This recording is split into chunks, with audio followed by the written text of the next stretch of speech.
I didn't mean to do it. It was a huge accident. I was even going to get my vehicle's brakes fixed while I was driving.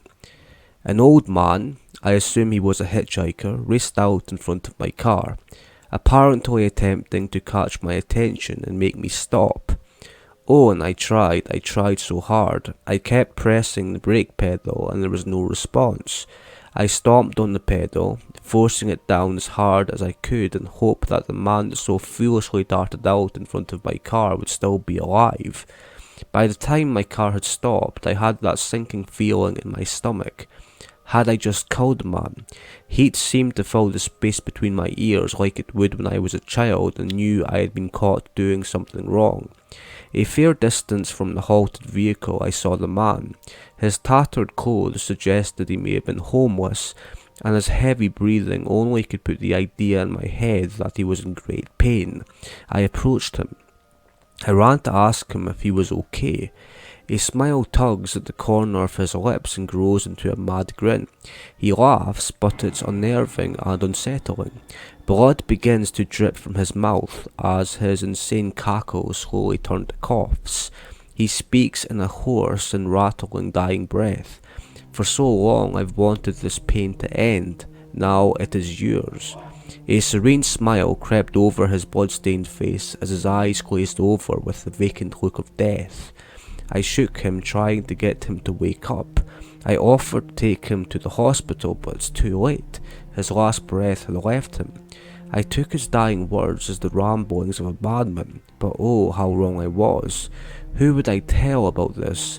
The idea of just leaving him out there to have his bones picked clean by wild animals and vultures disturbed me. I pulled the sleeves of my jacket over my hands as not to touch the body. Who knows, he could have been diseased. Whipping my cellular phone out of my pocket, I dialed 911. Hello, 911. I found the body on the roadside. It appears to be a man in his 60s or 70s. No, I don't know who hit it. I really hated lying, but going to jail wasn't on my agenda. You need me to stay here? Okay, that's not a problem. So much for that hot date at 9 PM. I then realised that I needed to clean my vehicle off in case there were any traces of blood on it. Fortunately, I had some of those Clorox wipes in the trunk, partially because a friend that borrowed my car recently had a nasty flu that I wasn't interested in catching.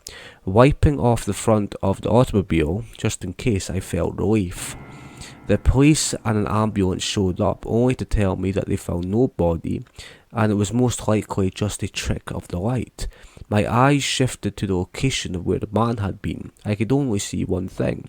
A thick layer of dust was lying where he once was. Was it all just a trick? That was impossible. I felt the car hit him. I held him in my arms as his soul faded from existence, but then a strange feeling began to come over me. I felt so alive, so awake. Everything seemed so fresh and new, and it felt like it all belonged to me. For that moment, the world was mine. No, I couldn't let anyone know if they'd think I was insane. I took it as a rush of endorphins from the relief I felt. I only agreed with the officer saying that I'd been watching too many scary movies or reading too many frightening books, only to laugh lightheartedly. Most of them shook their heads at me as if I were a fool and returned to their vehicles. I got back in my car and resumed getting the brakes fixed as planned. Life continued as usual. That feeling of grandeur hadn't left me yet. I always felt great, at least for a good while.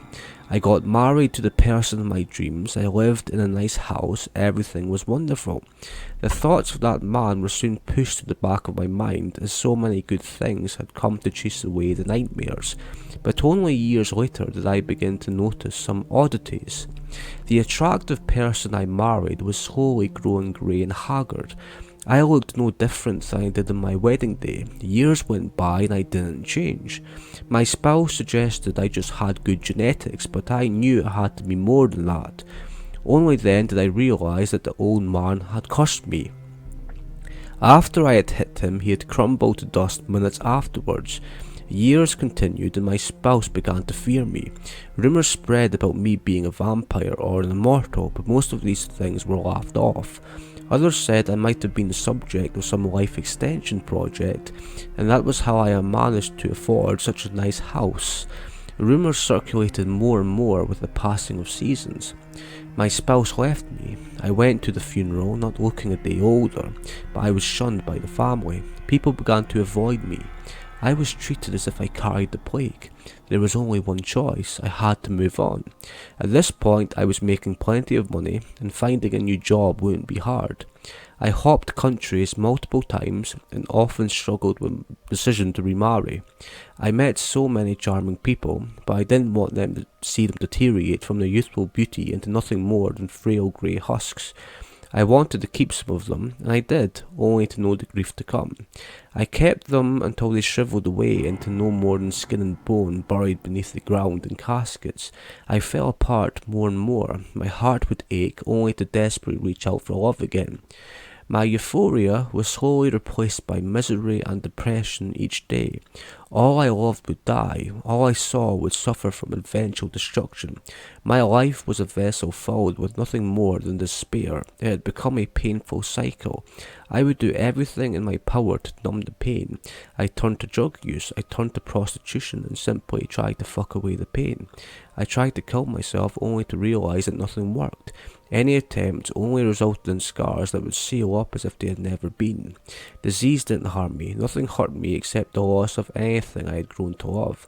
The only solution would be complete solitude. I locked myself away and shattered everything I could see my accursed reflection in.